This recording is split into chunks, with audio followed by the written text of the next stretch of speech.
Okay, Mayor, it's 4 o'clock. You want to call the special meeting to order? Let's go ahead and call our special meeting to order. We'll begin with Chad Waldrop, I think, is going to be the presentation, or Terry? Yeah. Chad Waldrop is our stormwater coordinator, and he will give a presentation. So today's meeting is your meeting as a stormwater committee, and we wanted just to, since we have new members of the council and therefore stormwater committee, to give you the background of our stormwater program, why it was created, how it was created, what it's required to do, what we've been doing, and some of the regulatory components of that. So we've got Chad Waldrop, our stormwater coordinator, and Jerry Hatton, our city engineer, and Parks Wilson, our city attorney, who will provide you with that overview. And then when we're finished with that, we'll go over our capital improvements program project list in stormwater over the next 5 years. Turn it over to Chad. Chad, you're muted, so you need to unmute yourself. I'm here. Let me get this pulled up. There we go.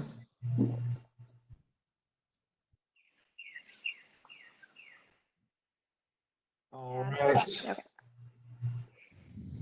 There you go. So stormwater, we're just going to go through some of the basic information and some of the other stuff. So we'll get started with what stormwater is. The state's definition is the flow of water which results from precipitation and which occurs immediately following rainfall or as a result of snow melt.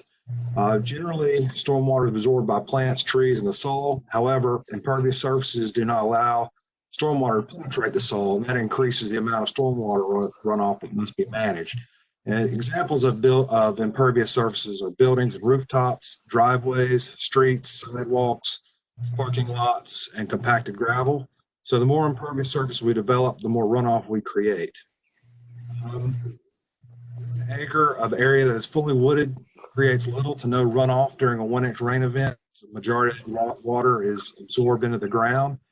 That same 1 acre is paved. It creates over 27,000 gallons of runoff during a 1-inch rain event. And so, for example, Walmart here in Belmont is a 20-acre site, just their parcel. This shaded area here is just a little over 1 acre. So a 1-inch rain event on this site can create up to 540,000 gallons of runoff. So stormwater picks up everything in its path and carries to local streams and rivers, trash, sediments and soils, leaves, yard debris, heavy metals, lubricants, oils, pesticides, herbicides, everything it touches it can carry to the storm drains and to the creeks and rivers. So how does it get to the streams and rivers? Well, it goes through the stormwater system, and that has many parts. Streets, curb and gutter, storm drains and catch basins, pipes and culverts, drainage ditches and swells, and engineered stormwater control measures, such as wet ponds and bioretention cells. Why do we have flooding? The stormwater system is now designed and sized to convey the 10-year, 24-hour storm event with service routing for the 100-year, 24-hour storm event. So an example of a 10-year, 24-hour storm, it's estimated of 4.97 inches of rain in a 24-hour period. If that storm only lasts for 60 minutes and it 2.3 inches of rain, then that's considered a 10-year, 24-hour storm event. And there's some other examples there you can read for the 100-year, 24-hour storm. So older infrastructure, in most cases, was its size was designed to handle the 10-year, 24 storm event and can have a problem handling any significant rain event. So when we receive the heavy storm events, especially flash storms dropping large amounts of rain in a very short duration, the system becomes overloading, causes backups and flooding. Storm drain grates can get clogged with debris from storms and higher flows of runoff. Also, the receiving waters, your creeks and your rivers, become overloaded as well, which create more backups in the system.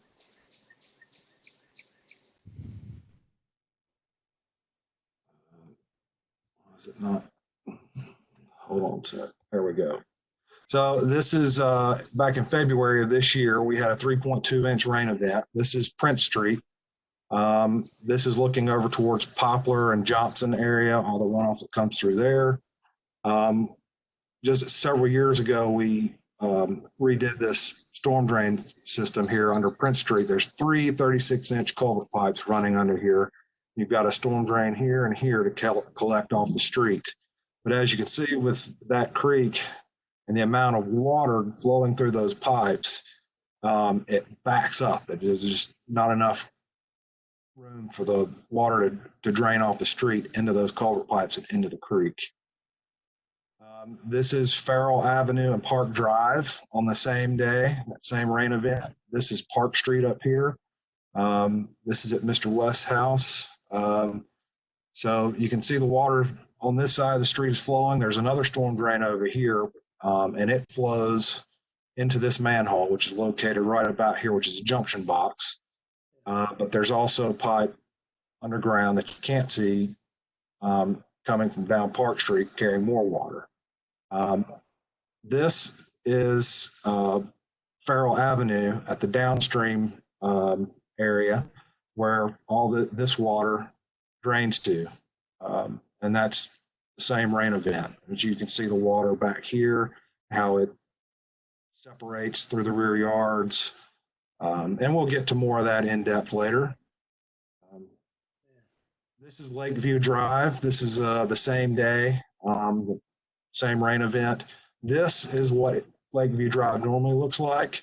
It's a fairly deep inlet with a head wall, and we've got this rack to collect trash and debris to keep it from getting into this 15-inch pipe. But this area drains all the way from Nixon Road, Catherine Court, Willerine, Damon Point, Greenwood Avenue. All of that drains down through here. This gets overwhelmed with the volume of water, as well. Leaves, grass, debris, limbs, you can see here, all that stuff can clog that grate, which slows the flow down. So it looks like this, overflows the road, down through the yard. This is the outlet of that 15-inch pipe. It's flowing full pipe as fast as it can. It just an extreme amount of water for that system. So the history of stormwater is it all starts with the Clean Water Act of 1972, first targeted major industries, which point source pollution, your factories, things like that discharge their wastewater to and their runoff to the rivers and streams. Then it moved to large municipalities with populations of 100,000 or more. That's what we call phase one stormwater. That started back in the early 90s. And stormwater management then trickled down to the smaller municipalities within urban areas like Belmont, when we are a phase two stormwater community. So it's state mandated that we're a phase two stormwater municipality, and we're required to have an MPDS stormwater permit to discharge stormwater from our system, our MS4 is what it's called, a municipal separate storm sewer system, into waters of the state. The overall goal of that permit is to reduce pollutants to receiving waters. Developing, maintaining, and adhering to a developed stormwater management plan is a permit requirement. And though federally and state mandated, no funding for local programs was provided. So in 2005, we received our first MPDS stormwater permit. In 2007, we created the Stormwater Utility Ordinance. And per that ordinance, we came up with the stormwater fee. And that started in July of 2007. That's when we started billing. Also in 2007, we adopted the Gaston County Stormwater Ordinance, the Gaston County Soil Erosion and Sedimentation Control Ordinance, and interlocal agreements with Gaston County to administer and enforce those ordinances within city limits. So the stormwater fee was set at $3 per equivalent dwelling unit, or EDU. It's also called equivalent runoff unit, or ERU. It's kind of an interchangeable term depending on what the municipality wants to call it. So one EDU equals 2,500 square feet of impervious surfaces on a property, and one EDU is equal to $3. So residential customers are charged a flat one EDU per month, or $3 per month. Non-residential is charged by the number of EDUs per month. So for example, business A has 42,000 square feet of impervious surface. You take that amount, divide it by 2,500, that gives you 17 EDUs. Then you take that 17 EDUs and multiply it by the $3 fee, that equals your $51 monthly stormwater fee. That impervious surface study was performed by Arcadis Engineering using GIS, aerial photogrammetry, to assess non-residential properties within city limits. Also, the fee only applies to properties located inside city limits. The majority of the revenue from the fee is from the non-residential billing. That's your businesses, industrial, schools, churches, apartment complexes. And from 2007 to 2019, annual revenue averaged between $370,000 to $450,000. And in 2019 to the present, the fee was increased to $5 per EDU. And that annual revenue is projected at approximately $830,000. UNC Environmental Finance Center has done studies, and the weighted average stormwater fee across the state is $6.68, one EDU equaling 3,000 square feet of impervious surface. And we'll get into a little fee comparison here. This is current billing from other towns. So Lowell is in the process of setting up their stormwater fee, getting that squared away. Mount Holly, their EDU is 5,000 square feet. It's $250. Cramerton, it's very similar to what we had set up. It's 2,500 square feet, $3 a month. And then their non-residential is $3 per EDU, just like the way we did. Most of these towns are set up this way, but when we get to Charlotte, Mecklenburg, and some other towns, they have tiered structures. So as you can see, we are here at $5 now. So Statesville, 27,000 population, they're at $470. Harrisburg, they're at $562 per month. And then this is some of the tiered structures. Davidson, and if you look at the tiered section, that's your square foot for detached single families. They kind of base it differently like that. But we would fall, if we'd had a tiered, we would fall in tier 2. So that's about $476 a month is what that breaks down to. I'll just go through these slow so you can read. I'm not going to read all of it to you.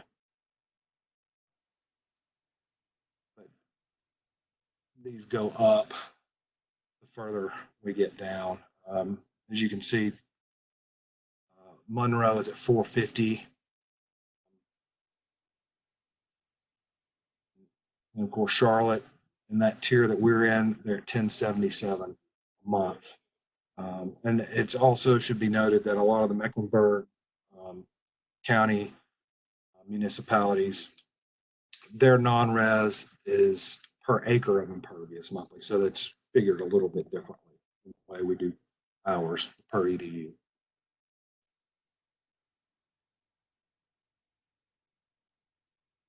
So the stormwater fee was created to fund the requirements of the NPDES permit. So the stormwater, it must be adequately funded. Personnel, it must be adequately staffed. The administration portion of it, equipment, supplies, and materials to carry out permit requirements. And there's 6 minimum measures in that permit that we have to have a program for each of those. So go through that. So public involvement and participation, that's volunteer storm drain labeling, which we do have that available for volunteer groups if they would like to do that. Some communities do adopt a stream. It's also for citizen input. Public education and outreach, that's classroom, civic group, public events, and business outreach, TV and radio commercials, websites, social media outreach. The illicit discharge detection and elimination, that's a mapping, inventory, and inspections of our MS4, finding and eliminating illicit discharges and connections, investigate reports of pollution and illicit discharges and try to get those remedied. Also, there's a staff training portion on that we have to do. Then good housekeeping and pollution prevention is one of the other measures. That's stormwater pollution prevention plans for city facilities, or what I call SWIPs, a street cleaning program, MS4 system maintenance, that's then SOPs for maintenance activity, standard operating procedures as well, staff training again. Construction site runoff, that's erosion and sedimentation control, permitting and enforcement, and the state general construction permit enforcement. And then post-construction site runoff, that's post-development, stormwater control measures such as detention ponds, fire retention cells, sand filters, etc., and then permitting and enforcement. And construction site runoff and post-construction site runoff, we have interlocal agreement with Gaston County, and Gaston Natural Resources does all the erosion control, permitting and enforcement, as well as the state general construction permit now. So they handle that for us. So they review the plans, they issue those permits. If I get a call or if we see something on sites, we report that to Gaston Natural Resources for investigating and inspecting, and we work with them pretty closely on all of that, on the construction site runoff. And the post-construction site runoff, that is for phase 2 areas of Belmont. Belmont's kind of divided in half. The eastern portion is under watershed, which we issue those, review the plans and permit those. Whereas the stormwater phase 2, Gaston County reviews those plans and issues those permits.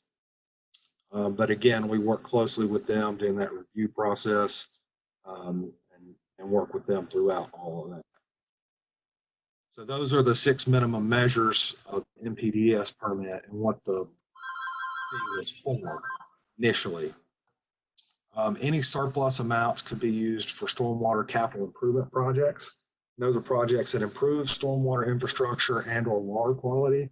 That could be even just like failing infrastructure, aging infrastructure, or infrastructure that's causing a water quality issue, or if we wanted to do a water quality project in order to improve that. Due to cost, some equipment must be purchased through the CIP, like the street sweeper, the jet vac truck. So our current scope of service, the scope of service has been a gray area since 2007. There's been no clear definition of what the city will and will not maintain, other than we don't do ditches and we don't work on private property. So do we take the responsibility of stormwater runoff and infrastructure from our right of way to the termination point, or where the pipe discharges to, even if it's on private property, even if it's conveying water from a city street? For example, if the city cleans a ditch line for drainage along the side of the road, roadside drainage ditch, the downstream pipe has to be cleaned as well. But what if that downstream pipe is a driveway culvert? That is the responsibility of the property owner. Another example would be a pipe outfall that extends 50 feet outside of the street right of way with no easement, and the pipe is failing on private property. The property owner believes it's the city's responsibility to maintain, since it is coming off of a city street. So those are some of the things we kind of run into with complaints from customers and citizens and regarding stormwater. So over the years, the city has taken the following stance on maintenance of stormwater infrastructure, which is largely based on NCDOT's responses to the issues outside of their right of way. So the city maintains only the stormwater infrastructure within public rights of way or permanent recorded easements that specifies city ownership and access rights. Once stormwater infrastructure and or the runoff leaves the public right of way or the recorded easement, the maintenance, management, and upkeep is the responsibility of the individual property owner. However, this is not written policy or in any city ordinance. So how do other municipalities deal with stormwater and private property? Monroe, they operate and maintain facilities that are located within the public right-of-way. They don't do anything on private property. I'll let y'all read through this. Concord, they work within city right-of-way and in city-maintained easements. As for Mount Holly, they maintain ditches located on the right-of-way of the city. The ditch, creek, streams located on private property, then it is responsibility of the property owner or an HOA. Again, this is one of their frequently asked questions. Their main focus of their stormwater program is to educate the public and to prevent pollution, but it does include some money to be used for the repair of their MS4. Raleigh, they address flooding issues on public city streets and rights of way. Most of the drainage easements within City of Raleigh are privately owned. The responsibility of the individual property owner for maintenance, unless it is dedicated and accepted by the city. So in general, unless drainage infrastructure is located within a Raleigh public drainage easement, maintenance of drainage systems on private property are the responsibility of the property owner. They do not maintain open channels or stream buffers on private property. Charlotte, some of the common requests that do not qualify for service, stormwater problems that lie outside of city right-of-way and outside of permanent recorded easements. Flooding in a dedicated public drainage easement. That is why the easement exists. Note that runoff flows through the area denoted. Yard flooding does not qualify for service. Drainage conditions caused by grading or landscaping, or drainage conditions within NCDOT right-of-way.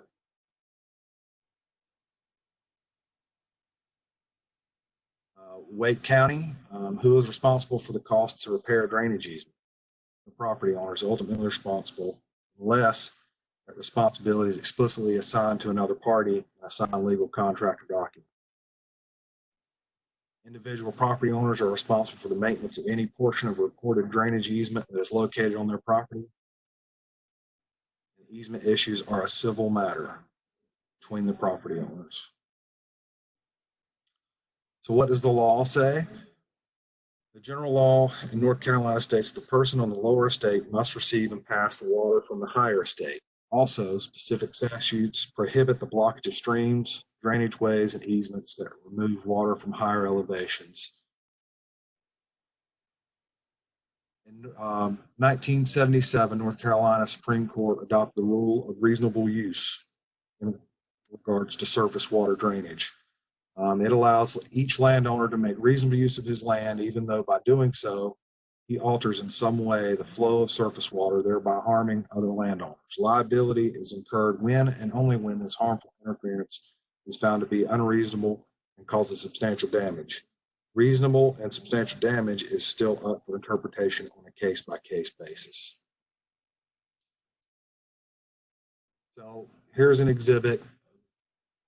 How much of a drainage system is located on private property? Blue indicates what the city would maintain, and this is North Central Avenue and North Main, area, Lincoln Street, Cedar, Todd, Woodrow, one of the older areas of Belmont. So blue is what this the city maintains or has an easement for, or is it located in the right of way. Anything in red is either open ditch lines or pipe systems that are located on private property. You can see there's a good bit of a storm drainage system that's located on private property. So we'll move to Lee Street, Park Drive, and Farrell Avenue. These top two were on January 14th. After 1.4-inch rain event. These two bottom pictures were on February 6th at the 3.2-inch rain event.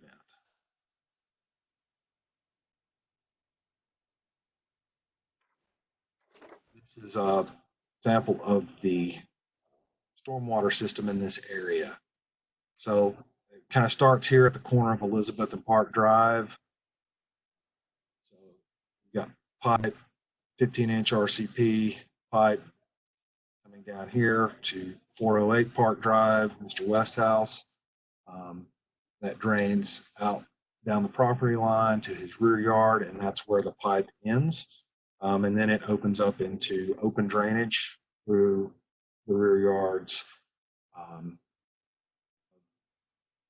Lee Street properties and Burns Mitchell properties. There is the 24-inch inlet pipe, and that drains to the storm drains here on Farrell, and then they come out to another open ditch line on the other side of Farrell Avenue.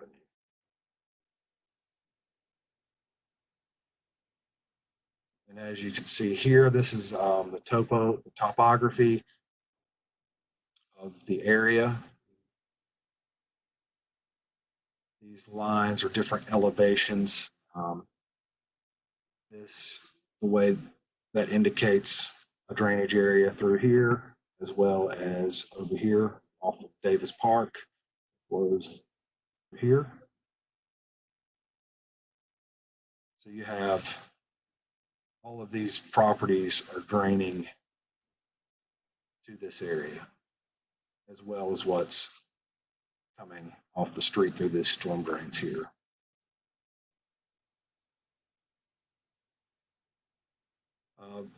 These pictures are from 2013. And over here on the map, you can see this little yellow circle kind of indicates the area I am at where these pictures were taken. So this is the end of the pipe coming off Park Drive, looking downstream, ditch line area there. We'll move down the drainage area. I have a swell here, and then it starts flattening out. You've got fence lines. Again, moving on down, fence lines. As you can see here, it's leaves piled up along the fence, that property line. There's a closer picture. This picture on the bottom is looking upstream. So looking from right about here upstream. This is the rear yard of 106 Lee Jennings property. This is the tree and the drainage area. Again, that's 2013. This area is looking upstream here, so that there's the Jennings property there. And this is the 24-inch outlet pipe. It's also right there. As you can see, there's buildup on that fence line as well, leaves, debris. This is January 14th, 2020. This area here, looking upstream, fence lines, you can see the debris built up. What that does is it kind of spreads the water out when it hits that blockage. All those fence lines, it just kind of, the water takes the path of least resistance, and it's going to find another way to get down here where it wants to go. You see the fence line there and the debris build up. This is looking towards Farrell, looking downstream. This area. This is the Jennings backyard on January 14th. See the drainage, water in their rear yard, tree with the roots. This is where the water leaves their property. That's the Jennings fence line there. And this is, again, down at the 24-inch inlet pipe where all this water is trying to get to. So the Jennings property line is up here. This is their neighbors. You can see the buildup of debris that the fences collect.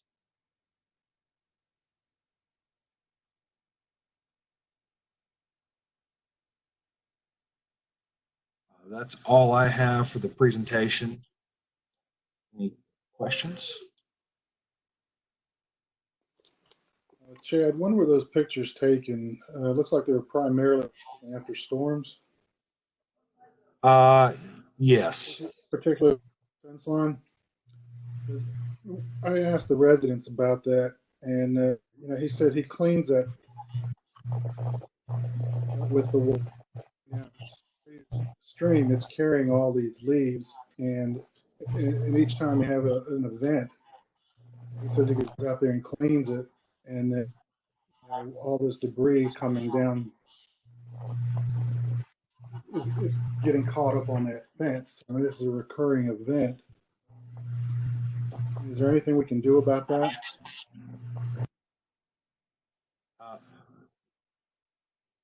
Well, every time you have a storm, you're going to have the same situation. Everything's being flushed down to that fence line, sticks, debris, leaves, whatever, and it's jamming up right there.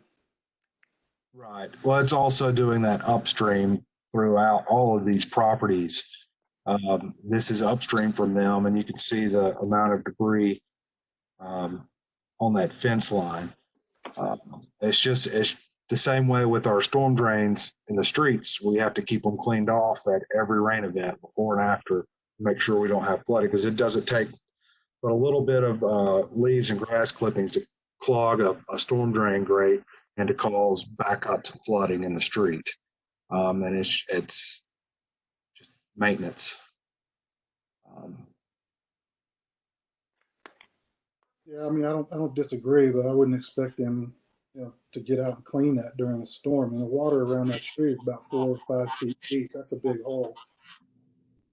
I mean, they can clean it after the fact, but I mean, during the event itself, I don't expect anybody to get out there and remove any debris. If you look here in this picture, that's the Jennings property line up there. This is their downstream neighbor's fence line. So,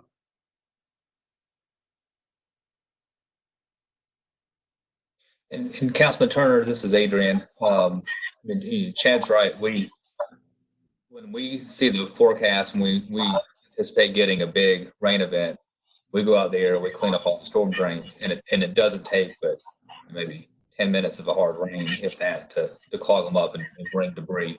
So it's, I agree. I would not expect them to go out in the middle of a rainstorm or clean off their fence line, but they just need to have proper maintenance throughout and do like we do and look at the forecast. And storms are in the forecast, you go out there and make sure everything's clean.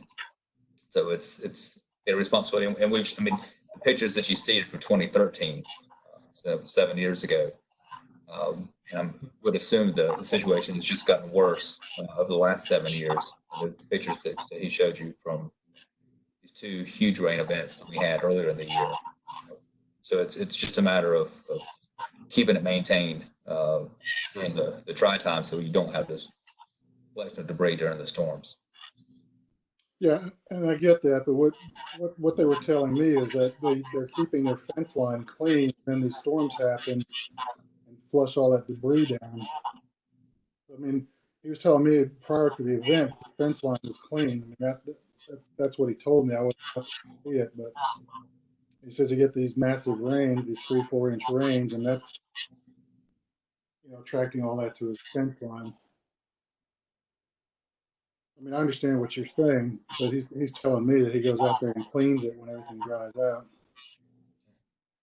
And yeah, it's a collective effort. I mean, it's him doing it on his property, his neighbors doing it on their property.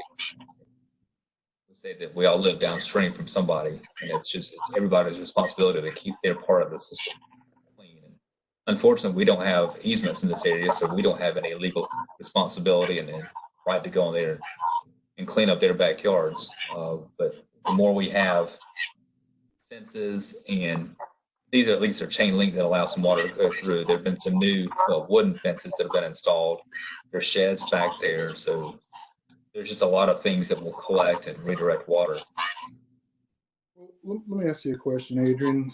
You may or may not know the answer to this, but we don't have any easements and we're not required to go back there and do anything. Why in the world was this?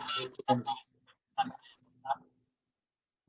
had been placed on the CIP. We're kind of telling people that it's something we plan to address it.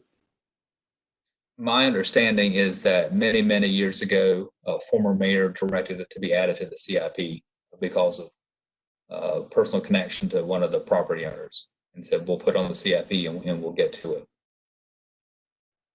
Okay.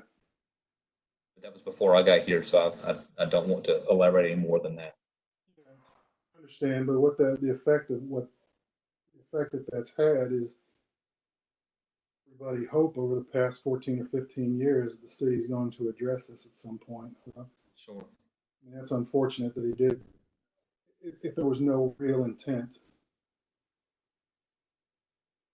Well, let me ask this, and this might be something that is not feasible. Is there something we can do in the right of way or on land that we do have access to that could somehow redirect or alleviate the problems that are caused in these areas that we don't have easement access to? I can respond to that. The answer is there's nothing we can do. Water goes downhill. You have one clogged inlet, it goes over the curb, and it follows the valley through there. That subdivision was subdivided in 1942, and most of the houses were built in 40s, early 40s, and then hit the period of the 50s. So it's been down. Those problems have existed for a long time. You know, the primary problem from my point of view is everybody's got a fence across the low point, and it just stops it along the way. They fill up with debris. There's not an easement for the drainage way going through.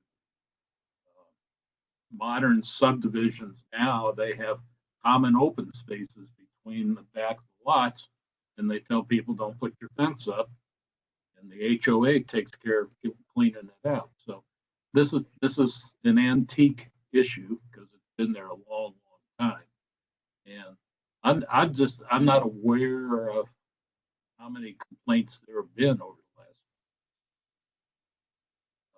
regarding this, whether this has been a common complaint or not. It only seems to happen when it rains. Get more than 3 inches. Yeah. I mean, that common. You can look at just about every creek in town when we get 3 inches of rain. See they're flooded. Yeah, Jerry, we're kind of between a rock and a hard place with this because of the fact that there's a lot of water flow that comes down through there, and I know there was an antiquated rule that was made to try to accommodate these people years ago, but I understand where we're coming from on that. I wish there was something that we could do that would make it a lot easier for them, but our hands are kind of tied, aren't they, Adrian? In this particular case, yes, sir. And this is not unusual to the older parts of town, like Chad was mentioning, where we have a combination of public drainage system and primarily a private drainage system, and it's going to run to the low point, find its way to a creek, then ultimately to the Catawba River, South Fork River.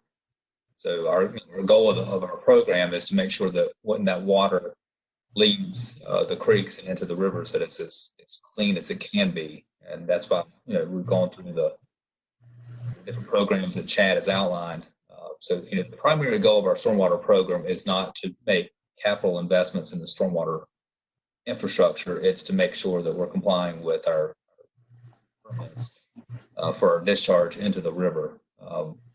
We've been lucky that we've been able to do some small infrastructure improvements over the years. We can get into that the next part when we go over the CIP items.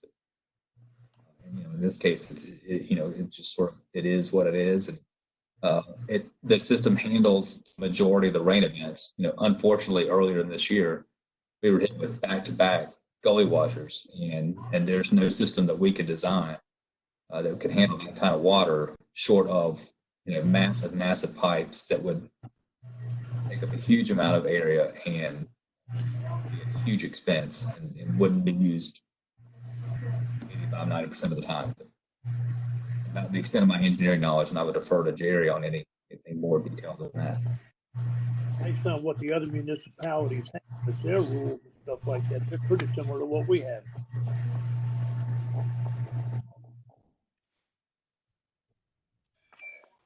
What was done prior to 2005? If this is a relatively,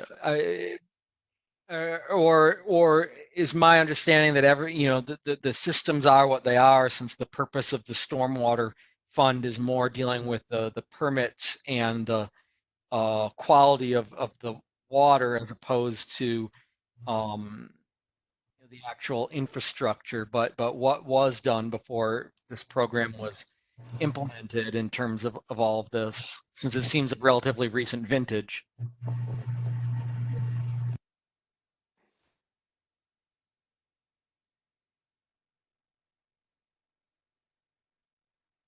Can't hear you, Jerry. Jerry, you're on mute. There. Yeah, you Hear are. me now? Okay. Yes. Yeah, not much was being done by the city. I go back 30 years, and I can tell you that, during the 90s and early 2000s, about the only stormwater projects that were being done were repair projects of pipelines. The city had pipes in right-of-ways or easements. They were having pipe failure. But Chad mentioned something, and I can just confirm it through my career. The design of stormwater conveyance systems, pipes and inlets, has always been designed with a maximum of a 10-year storm. And this is typical all over the country. This has always been the case. What we do now, it's when we review a subdivision has a low point in the street, we require that they provide a ditch or swale between houses that can take a 100-year storm, as if everything is clogged up. The storm drain is clogged up, and then it can go by surface out. So we're watching out for that. We're not creating new ones. We're being very careful about that issue, but we can. Successful in newer subdivisions. How many people do we have in our stormwater department? Myself, and we have one other staff member assigned to stormwater, run the street sweeper and help with maintenance and other things that come up. Okay, so we've got a staff of 2, and am I wrong? Maybe I heard this wrong. What we're doing with the fees that we're charging people for stormwater, I guess we're supporting the staff, making sure we're compliant. See what they do, because there's no clear standard or directive that was handed down with this mandate.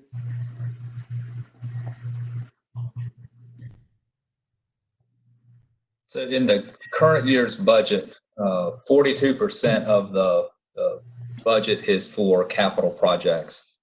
So the balance, which I guess would be the 8%, goes to personnel and operating costs, which includes the routine maintenance. So all the things that Chad and Zach do. So everything but capital projects comprises 58% of that. So the 42% going to capital this year is a huge improvement or huge increase over what it has been. It's traditionally been 8 to 10%. the increase in the stormwater fee last year gave us more money, plus Chad's good stewardship of our limited resources in stormwater.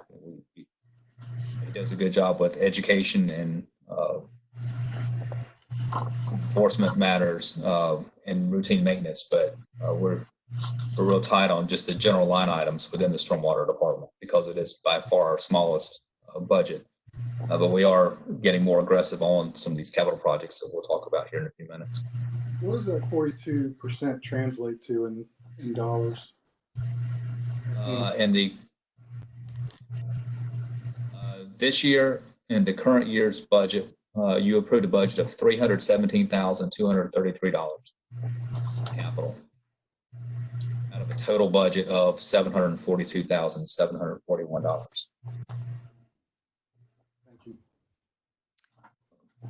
I was going to say that it did seem, looking at the other municipalities, that our fees towards the high end, although I'm not sure that there's it seems like the municipalities measure EDUs differently in terms of how much space constitutes each EDU. So I'm not sure how it can exactly be compared. But I also recall, as Adrian, you mentioned, we saw an increase last year in this fee from what, $3 to $5, and then there was a corresponding decrease. Was it in the water and sewer? It was in the solid waste fee. In the solid waste fee. That makes sense. My other question: is there any sort of requirement that we have to charge one rate for all EDUs? It seems like that's not the case since other jurisdictions have tiered EDUs. Is it something that could be done at some point if we were to consider it wise, a higher EDU for non-residential uses than residential uses? Chad, you're muted. The non-residential is billed per EDU, whereas residential is billed one EDU. Like at your house, you get $5 a month. However, like Walmart, 700,000 square feet of impervious. So if you divide that by the 2,500, that's like 280 some EDUs. So they do pay more. They pay like $1,400 a month. It's stormwater, and it's like that for all those non-residential and commercial properties. And that's how the other towns that have the flat rate, they do that as well. It's residential is a flat EDU per month, and then non-res is per EDU based on impervious surface amount on the property. So a smaller business wouldn't be paying as much as, say, Walmart or Lowe's with the big impervious built upon area. So that's how that works. And our billing system was consistent with what they were recommending for setup water in terms of EDU.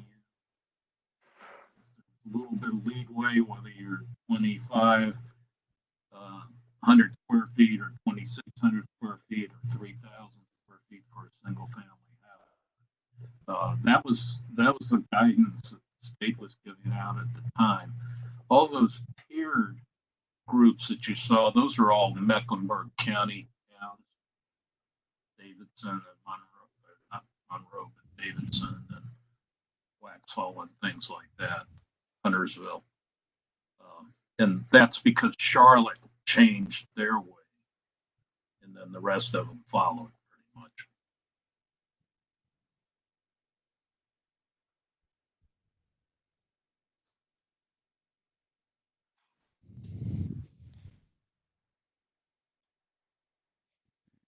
Any other questions about our stormwater program for Chad or Jerry or Parks? I have one. Sure.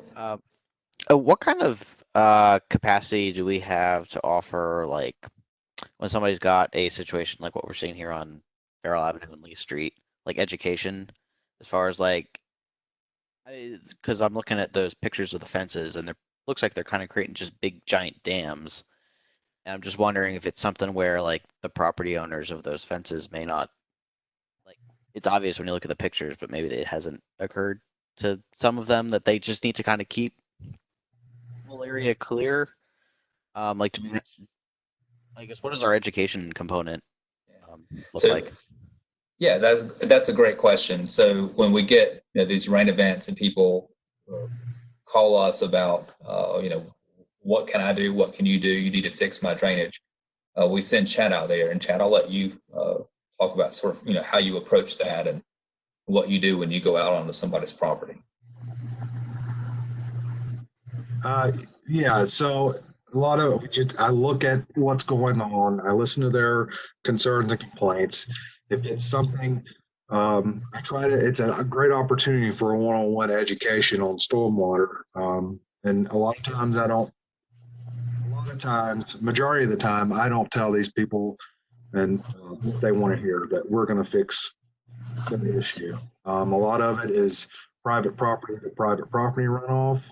And in that instance, it's your property. You have to accept it, but you can also with it and try to make it work better for you. But it's a great opportunity for me to explain and stormwater and how that all works. So I do try to, if the customer is willing to listen, I try to explain as best I can to them. And I've been on the phone just the other day. I was on the phone with a lady for 30 minutes explaining erosion control and the construction process and what it would be like after they get done with construction.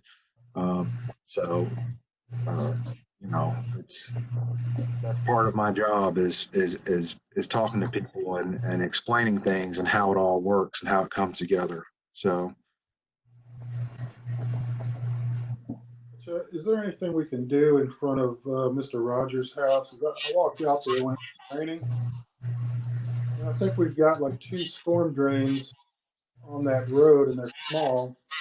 And I think they both feed into an 8-inch pipe that dumps out behind his house. I mean, is there anything we can do there to make the capacity of these storm drains increased? And when I looked at that pipe, that water was coming out of there like it was coming out of a hose. Because of that small pipe, the storm drains are getting overwhelmed on the street, and that's water's pooling. which address is this? Which property? Rogers' house.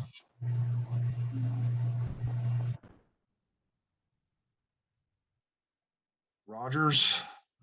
West, I'm sorry, Jimmy West. Jimmy West. Jimmy West. I was wondering what. Yeah, I don't know who Jimmy Rogers is. Sorry. That's the property on Park Drive, the 408 Park Drive property. It's a 15-inch pipe.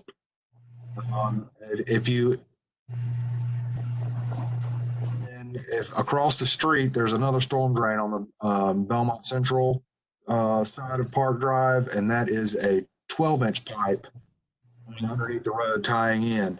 But between those 2 storm drains is a junction box that has a 15-inch pipe coming from Elizabeth Street down to, might be easier if I just pull this back up. Show you.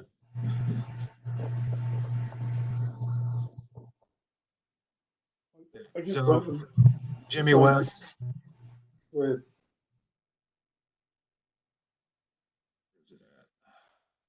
Yes, so you've got this pipe here, that's a 15-inch RCP. You've got a junction box here. This is Mr. West's house, and it flows out here. But over here on this side, it's a 12-inch. The reason that water is standing and pooling on this other side of the street, like in that picture I showed, that is because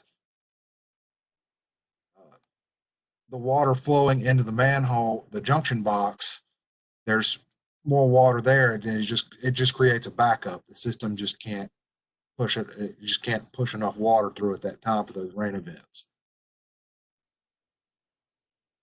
Okay, well, anything that we can do about that?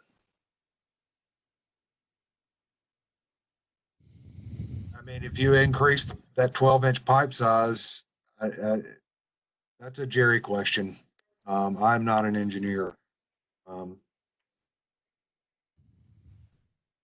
the question is, how big of a storm do you design it? I mean, we could put in 60-inch pipes all over the city, and that might relieve some stuff. But you know, his situation, he's got a driveway on top of the pipe. He parks vehicles on top of it. There's, as it is now, it's not possible for us to get equipment to the end of the pipe to even clean it out if we had to go out there. And you know, it's an awkward situation. We could build up the curbs on Park Street and make his driveway go up from the street and then go down. And that might help dam more of the water in the street and leave it in the street. But eventually all that water is going to go down into the backyards and go in near Farrell. So it's, you know, the standard has always been a 10-year storm, every place I've worked. Honestly, it's designed, you do a pipe to take the nuisance flows and get most of the rainfall, things like that, but you're never going to win against a big storm. That's why you grade property so that it slopes and you provide an area for it to flood essentially. Jerry, how long has the flooding been going on? How long what? Has the flooding been going on? I don't know. I've never heard of it until a few years ago. Those people, and like I said, that subdivision was 1943 subdivision, and the houses are in, for the most part, in the 40s and 50s. So it's been hanging around for a while. But 40, 50, 60 years. So I like that. If he has any recommendations. do I? David Eisenhower, does he have any recommendations? Oh. None. No, Mayor. Jerry's correct. This particular project came about in 2003 through Mayor Billy Joy, and I think at the time it was a police chief officer, or Davidson lived there. That's where the first complaint came in, and then from Mr. West back in 2003. And that request from Mayor Billy was to put it on the CIP, which we did at that time. It really didn't have any issues with any flooding at that time. Then we went through a drought, and then it picked back up again in 2007 or 8. So very little complaint, but it's been around since 2003. Thank you.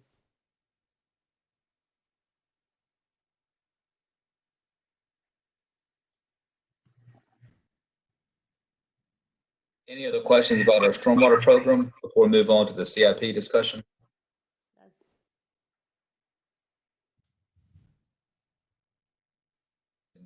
Does everybody have their CIP workbooks? And Jerry, do you want to go over the projects? Yeah. Stormwater CIP. Adrian, did you?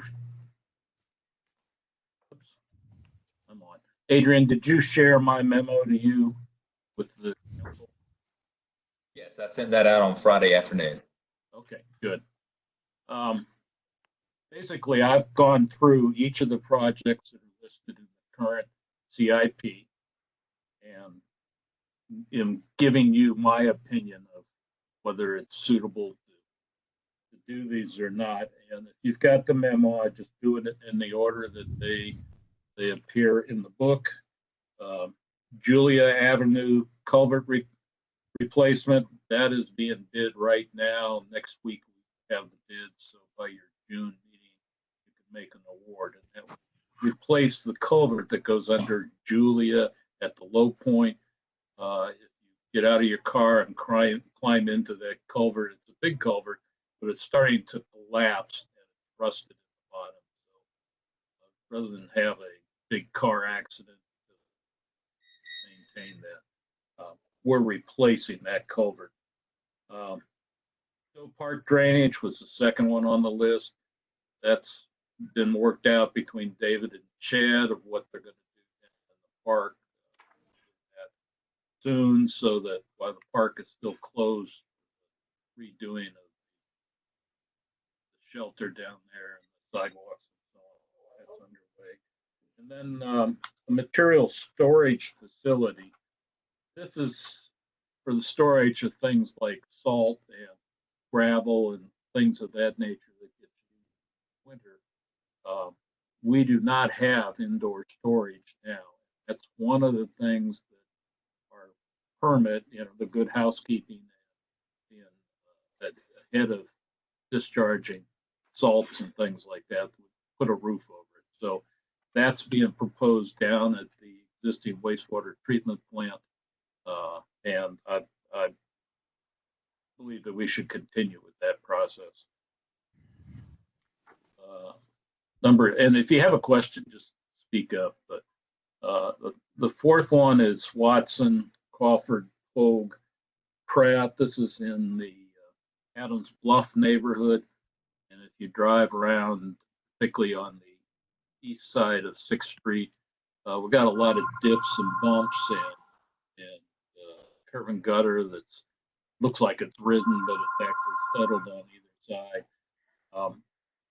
Chad went out there. He did a good job TVing it. There is some pipe repairs that need to be done, but I think primarily it's a settlement issue of the pavement and the curb and gutter, and that we need to really be doing a pavement repair project there with some drainage improvements as well, but just replacements pipes. Myrtle Street is up at Myrtle Street and Central, and there's a section there where the pavement is settled over pipes in the street, but in particular, our storm drain is clogged up with roots because of the big tree that's right adjacent to the storm drain.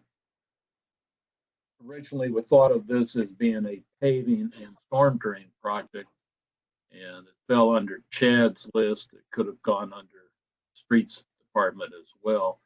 But to fix the pipe, Chad had gotten a quote of $20,000. I think we need to go ahead and do that as a stormwater project, and then it'll fall out of the capital improvements list because it's well under the 50,000 minimum.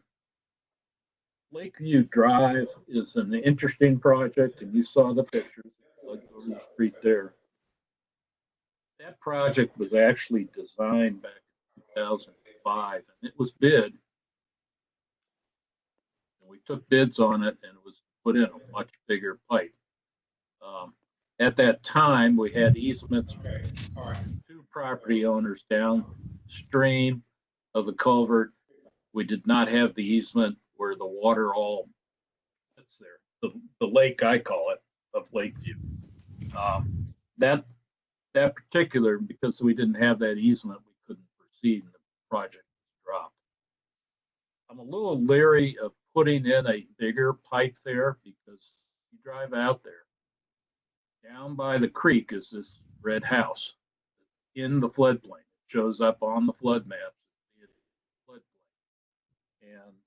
And because of that, if we put in a bigger pipe and throw more water at them, I think we're going to cause flooding.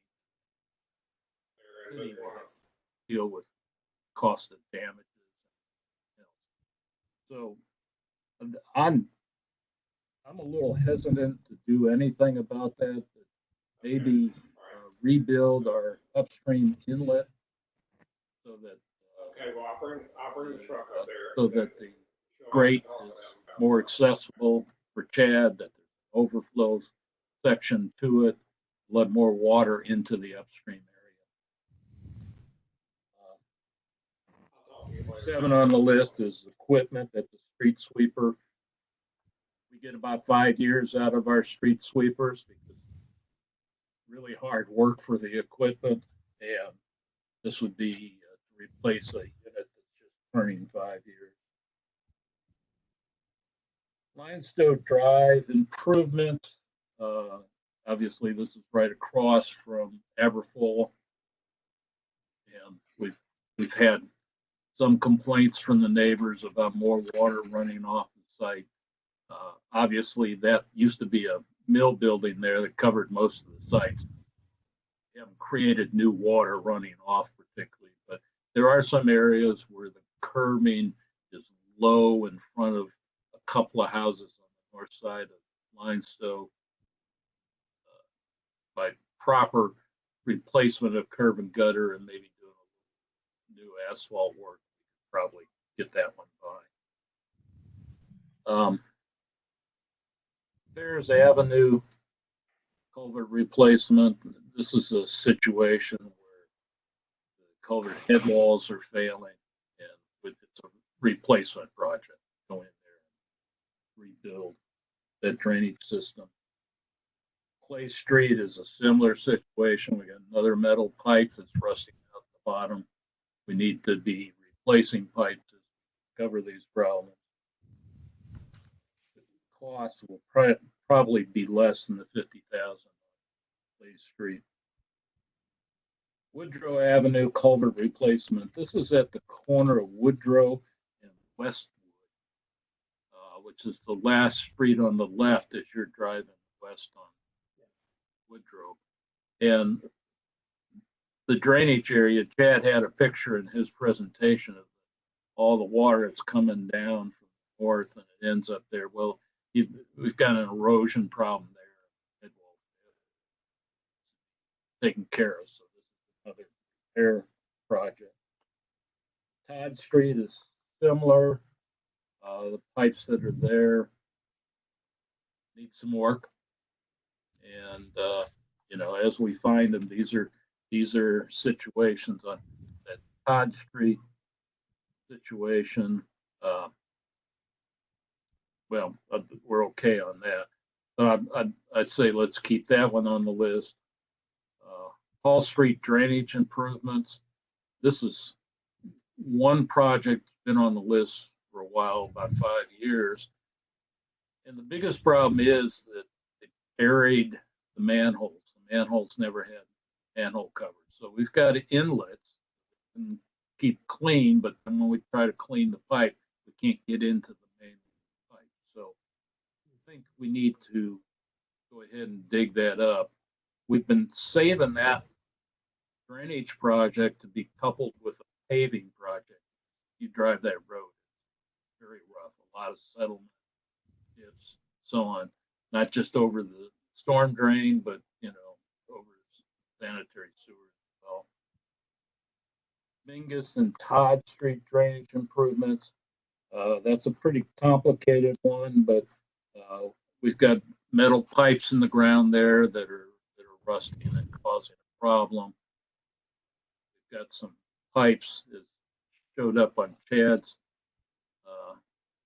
illustration.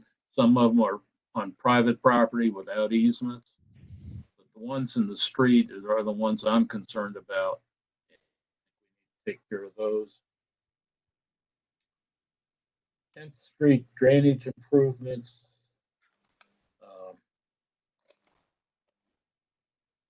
It's a little bit complicated because we don't know where the pipes are going. I think it's another one that we put it in there. They built the 2 new houses. Andrew Lineberger's built 2 new houses next to the church there. And upstream area is 10th Street coming across where he built the houses. He didn't run into any pipes. I think the pipes go between some of the existing houses. We're just afraid one day that something's going to fail and we're not going to be able to get next to a garage or a foot or two off of a house. We how those got there. And almost final, Reed Park. There's a creek along the west side that needs some bank work and prevent erosion. It wraps around softball or baseball field that's on the lower part of Reed Park. You see in other parts of our CIP ADA improvements so that people can get down to the park to actually watch. At this time, until we know what Parks and Rec want to do with that area, if they want to actively use that baseball field, then we'll need to do drainage work around the outside plus the ADA. And then the final one that's in our stormwater is Glenmere, Parks' neighborhood. These pipes been in the ground a long time. The mature subdivision, and Chad's done a pretty detailed look at pipes and inlets in there, various things like brick inlets that have started to lose some of the mortar to let water in and things like that. So that's again a maintenance project in the CIP. So those are my thoughts and recommendations. Again, I would probably drop the line, the Lakeview project, just because I'm afraid that if we increase the flow towards that house in the floodplain, that we'll get sued for that, trying to be good neighbors here.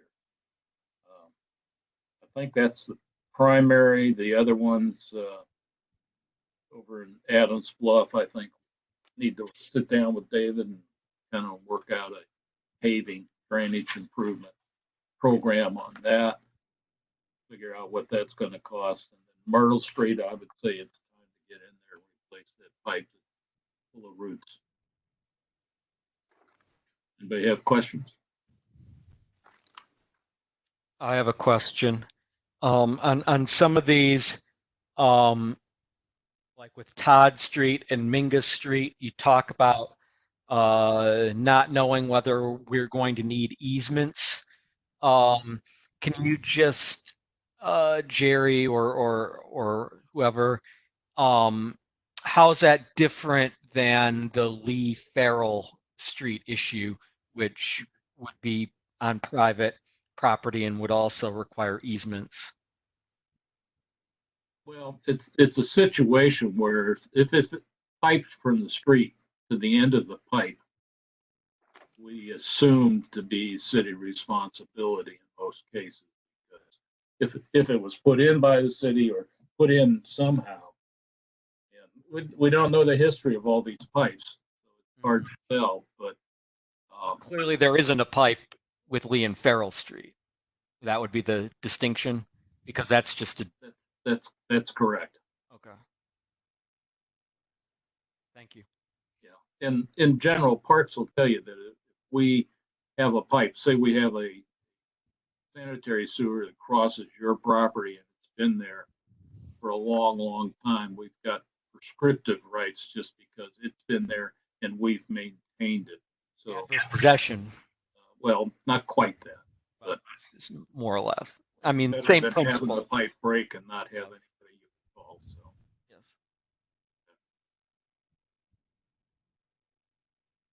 Jay, do you have any recommendations as to which ones we would need to work on first?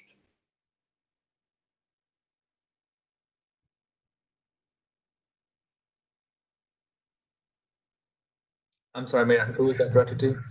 Yeah, did you have any recommendations as to which ones we need to work on first? I agree with Jerry's recommendations.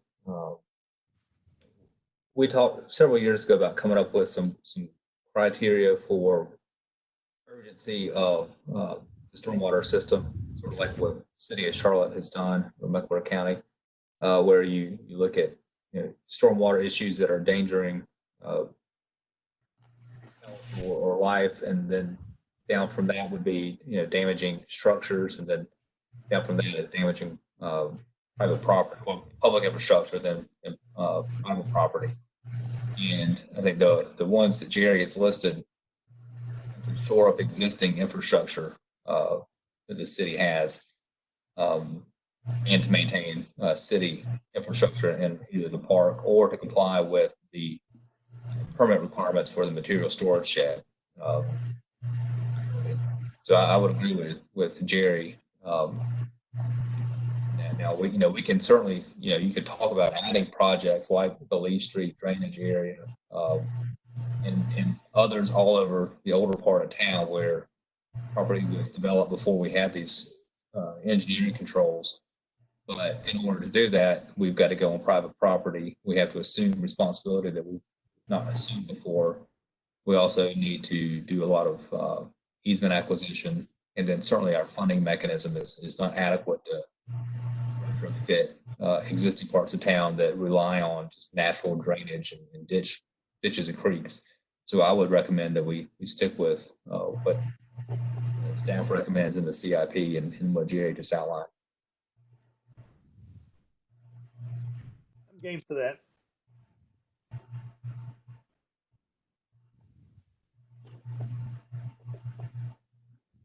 Anybody else?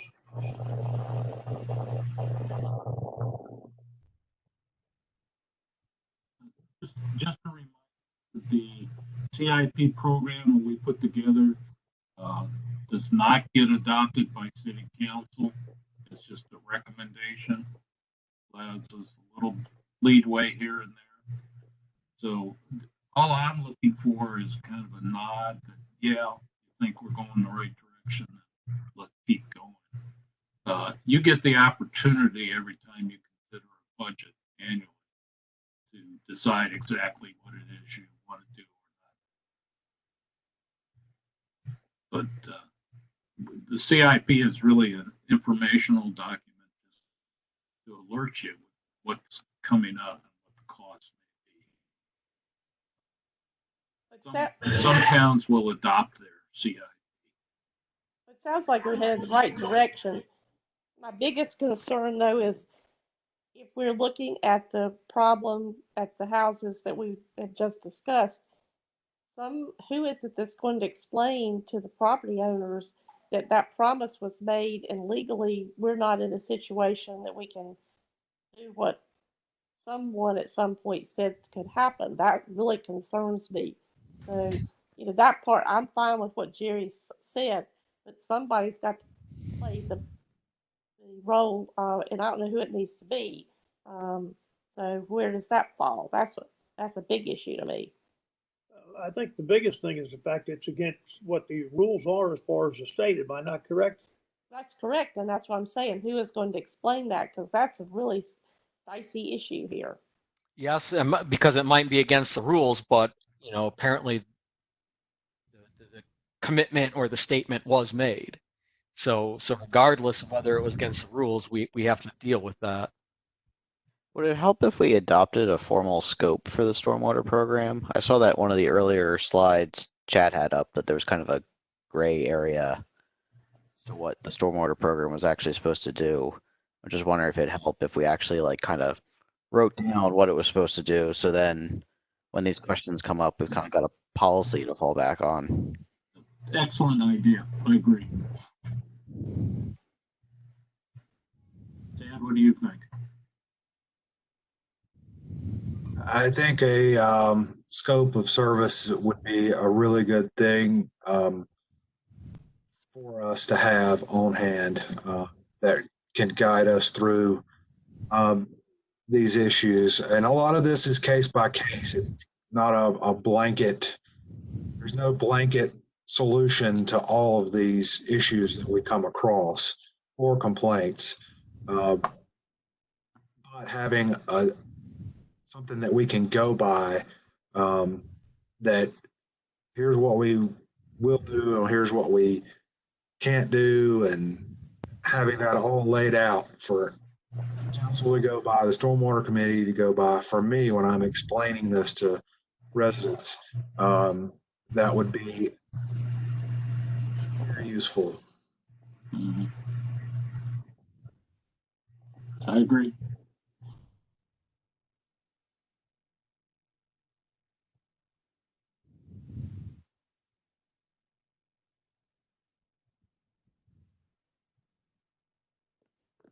Anybody else?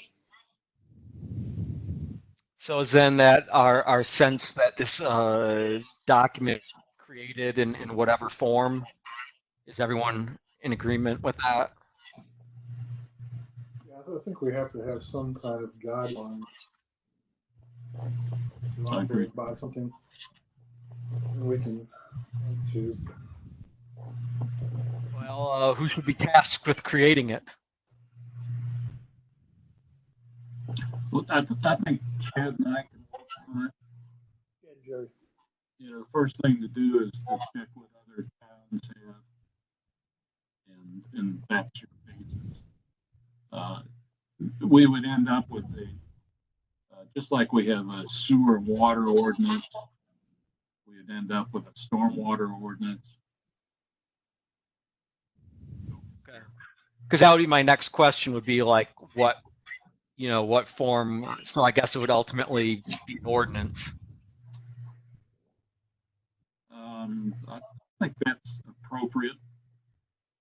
I mean, we do have some policies out there, a water and sewer service policy. But I think what we've discussed is pretty clear, and I think that can be written down and go.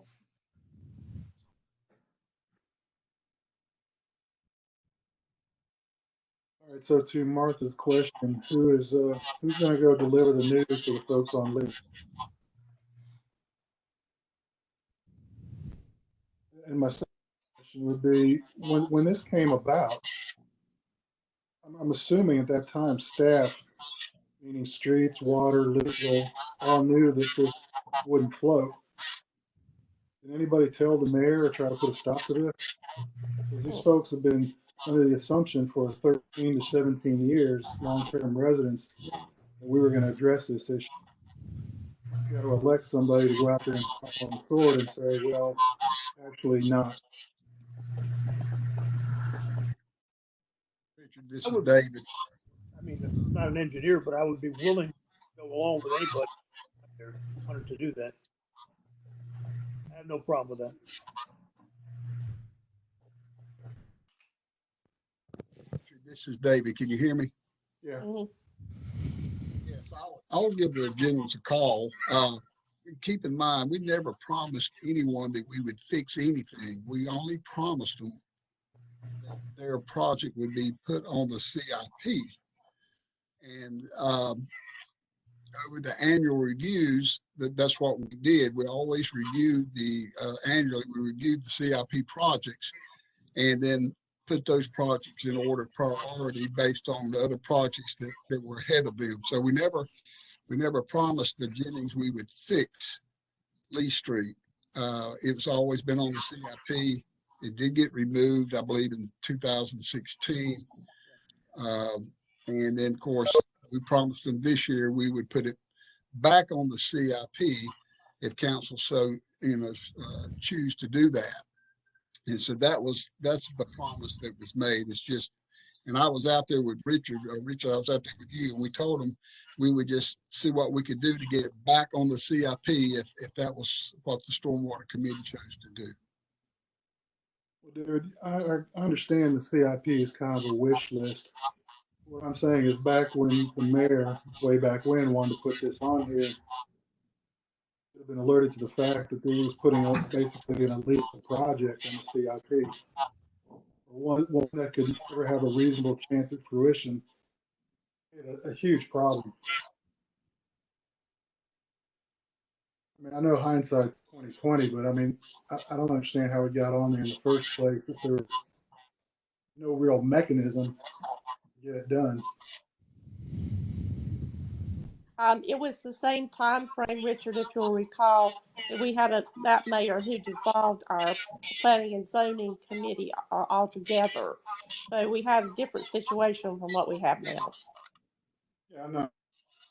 But I mean, it couldn't be done at that time, can't be done now. Right. I don't know why some of the staff can step up and say, well, we just can't do this. It's never going to happen. I just don't understand how it ever got on there because, like I said, these people have been living with the hope that has no chance of ever being reality, I guess.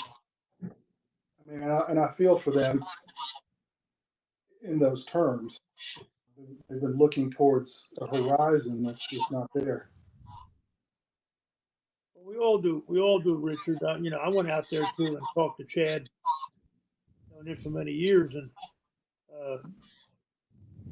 just not much that we could have done at that time. He told me it was removed off the CIP. I had to look into it. And stuff. That's when I think you told me, Adrian, that it was removed from the CIP. Am I correct? Yes, sir. It was removed several years ago.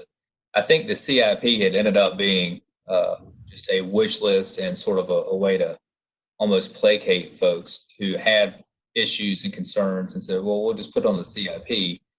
And we never had the funding to get to it. And, you know, it's sort of maybe legally precarious if it's private property and it's something that's outside of what we should be doing and could be doing.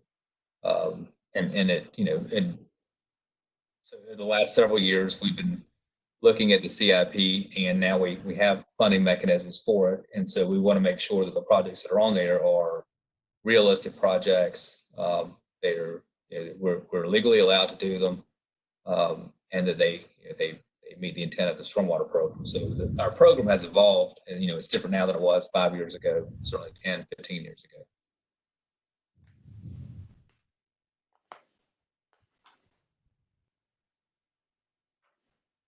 You hear that, Richard? Yeah, no, that's. We can't unring a bell. We just have to do better going forward, and you know, and just being cautious. You know, and I would encourage all of you as elected officials, and certainly us as staff. We're going to get these big rain events. I mean, for whatever reason, our weather patterns seem to be changing. Although it's been really nice the last month, but you know, we get these downpours, and you know, we get 10-year storms frequently, and 20 and 100-year storms are even more frequent. So you're going to get these big downpours, and people are going to say, I've got a problem, and you need to fix my problem. And just be very careful how you, I mean, obviously you go meet with them, take their calls, you know, and listen to them, and just be careful in how you convey that information. You know, we'll be glad to have staff look at it and see what we can do. But you know, when you cross into, well, we'll do our best to fix it, or we will fix it, you know, that's when, if you're promising something that you can't deliver, that puts all of us in a bad situation. So we just have to learn from what we've done in the past, and not repeat it.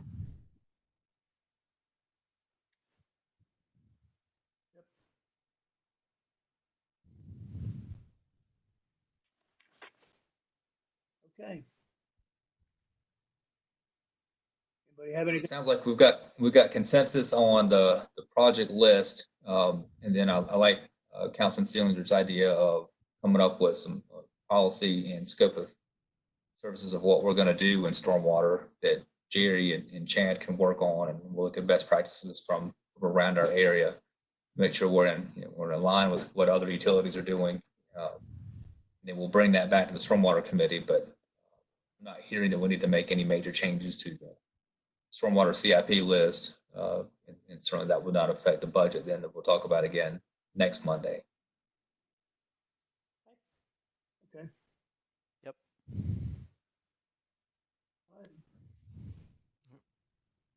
That is all that we had to discuss with the stormwater committee, so nothing else. Mayor, if you want to entertain a motion to adjourn, we could do that. I'll entertain a motion to adjourn. I'll second. Martha, all in favor, say aye. Aye. All opposed? All right. Meeting's adjourned. All right, thank you all. Thank you, everybody. Hands. Chad, you and Jerry, thank you for all you've done, and Dave too.